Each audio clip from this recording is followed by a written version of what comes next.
मिरजेतील सुप्रसिद्ध हॉटेल नूरचे सर्वेसर्वा स्वर्गीय महमूद बावा काझी यांचे सुपुत्र व युवा नेते आझमभाई काझी यांचे मिरजेतील एकच चर्चा सुरू आहे की येणाऱ्या सांगली मिरज कुपवाड महानगरपालिका निवडणुकीमध्ये अपक्ष निवडणूक लढवणार आहे अशी चर्चा जोरात सुरू आहे। गेल्या निवडणुकीमध्ये आझम काझी यांच्या मातोश्री रिंगणात उतरल्या होत्या, त्यावेळी त्यांनी राष्ट्रवादी शरद पवार गट या पक्षाकडून उभारल्या होत्या। मिरजकरांनी त्यांना 10,851 मताधिक्यांनी निवडून दिलं होतं। या टाइमला मिरजकर जनताकडून अशी चर्चा होती आहे की आझम काझी हे स्वतः निवडणुकीचा अर्ज भरणार आहेत आणि अपक्ष थांबणार असून तसेच कुठल्याही पक्षात न जाता अपक्ष थांबलो तर मिरजेत 100% निवडून येणार असल्याची खात्री नागरिकांमधून होतीये। यावेळेला गेल्या निवडणुकीपेक्षा जास्त मतांनी निवडून येईल अशी पण खात्री नागरिकांमधून होतीये।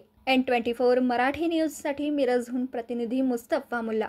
हा होता N24 मराठी न्यूजचा स्पेशल रिपोर्ट।